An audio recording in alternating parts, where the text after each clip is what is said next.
What is up everybody, it is me DevilNeverCry, and in today's video we're going to be going over Dante's Trickster style.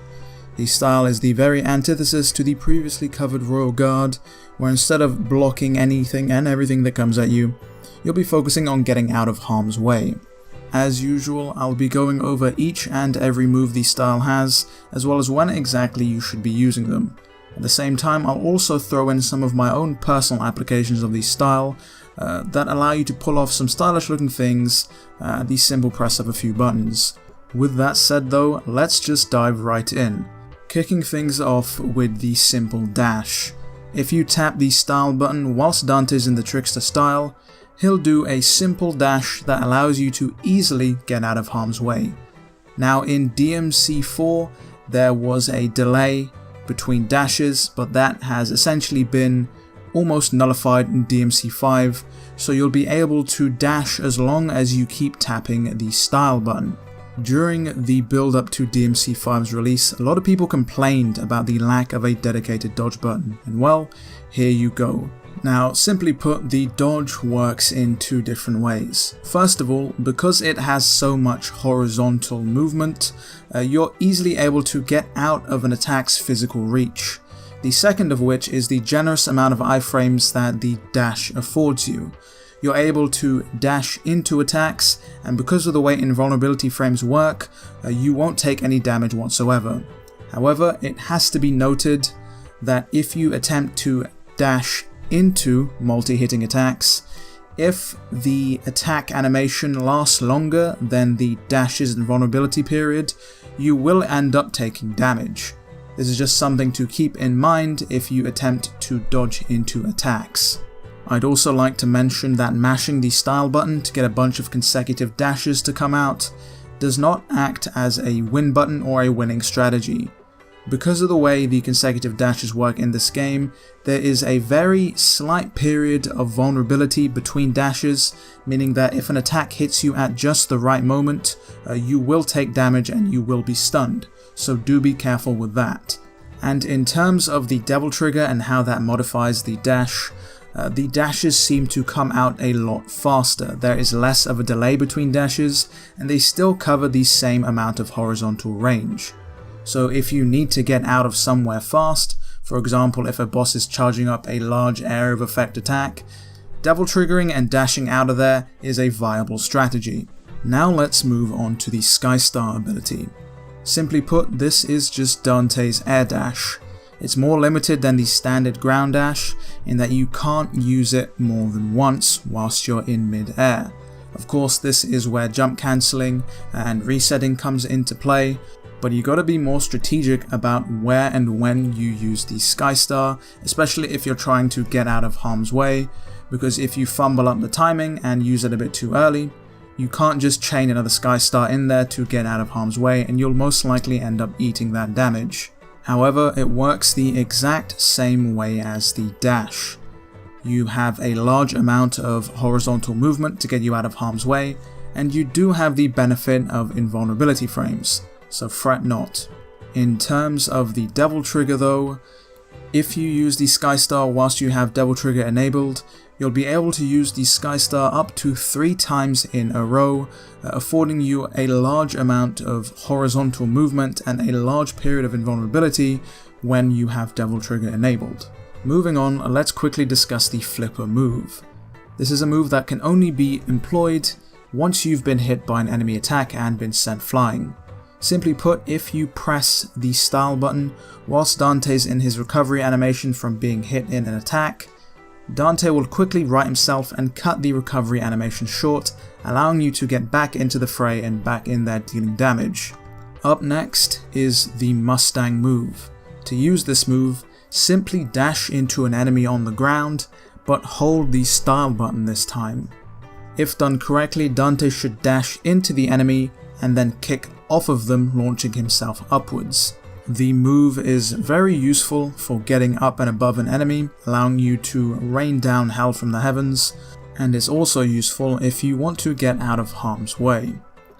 The air counterpart is the exact opposite. Again, Mustang Air is employed the same way. All you have to do is Sky Star or Air Dash into an enemy, and this time hold the style button as you do so. If done correctly, Dante will dash into the enemy and use their body as a kickboard to push himself down instead of up. The enemy will slightly be suspended in the air, meaning you'll hit the ground before they do, allowing you to get some juggle combos in should you please. So far, all of the Trickster moves covered have been a single input move, all revolving around the style button. They allow you to get in and around the playing field, up and above enemies, and even below them with a large amount of ease. Up next though, we have some Trickster moves that require the use of multiple inputs. Starting off with the Air Trick. The Air Trick move is a Trickster move that has been in the series since DMC3. Simply put, the move is a teleport. By pressing the lock-on button, holding the left stick forward and then tapping the style button, Dante will disappear and then reappear at the locked on enemy's position slightly above them. This means that if you are on the floor and in air, when you employ the use of this move, Dante won't be on the same level as them, he'll be slightly above them, so do be sure to take this into account when attempting to combo or style on some enemies. The move is quite useful for covering a significant amount of distance, considering that Dante can be almost a full room's length away, and he'll still make it to the enemy's position. So for most of the game's encounters, you should find yourself easily next to an enemy. However, if you find yourself out of reach, Dante won't be right on top of the enemy, but he'll still be closer than he was before you started the move. And when employed with the use of the Sky Star and Ground Dash abilities, you should be almost untouchable. The Dash ability allows you to retreat from an enemy's position, and then you can use the Air Trick to launch yourself right back in there. But we're not done yet for the Trickster style. The last move that you can employ in the Trickster style is the Ground Trick. The Ground Trick move is almost exactly the same as the Air Trick, but there are a few key differences to keep in mind. By pressing and holding the lock-on, moving the stick in a back to forwards motion, and then tapping the style button, Dante will disappear and then reappear at an enemy's position. However, he won't appear in the mid-air, he'll instead be on the ground right next to the enemy. Now this is great if you want to teleport and then kick things off with a ground combo. The Air Trick, it was kind of hard to do that considering that the teleport left you in mid-air, but it is a lot easier to get into a ground combo directly off a teleport by using the Ground Trick. The other key difference for this move is that when used in mid-air, Dante won't actually teleport to the enemy. Instead, he'll teleport to the ground directly beneath them. Now this move is great for a few reasons. The first of which is the fact that the Ground Trick is almost instantaneous, meaning that you'll appear on the ground whilst the enemies slowly fall. This allows you to get whatever juggle combo you want going, essentially styling on enemies whilst they're helpless. The second of which is that because you appear on the ground almost instantly and the enemies have to fall, it allows you to employ the use of moves that might have a long startup time, such as the Mega Cascade or the Real Impact. Now that essentially covers Trickster in a nutshell in regards to all the moves you can use. Now let's go over two things that I like to do with this style during gameplay with Dante that might help some of you out.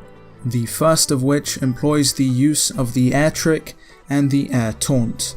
By employing the use of these two consecutively, it allows Dante to pull an enemy high up into the air, hitting the ceiling, isolating them from whatever enemies may lurk below, allowing you to style on them and take them out efficiently and safely. To do this, all you have to do is launch an enemy with a high time, hit them with an aerial rave, jump cancel that, hit them with an air taunt and then air trick. And then you repeat the cycle. Aerial rave, jump cancel, taunt, air trick. You can do this over and over until you hit the ceiling of whatever room you're in, allowing you to style on them with your heart's content. One thing that I have to stress is that your execution on the inputs has to be perfect, because if you input something wrong, you'll drop the enemy and you'll have to start it all over again. I'd also like to add that you kinda have to be speedy with this. If you do it too slowly, the enemies will fall. I haven't found a case where I've done it too fast, to be honest. Provided you get all the inputs out correctly, you can do it as fast as possible. The second thing I like to do when in Trickster, which isn't really that helpful in terms of gameplay, but I've had a few people ask me how I did it when I was streaming, and it simply is a sort of Skystar into air trick into Skystar into air trick sort of combo. This is simply done with the same sort of principle.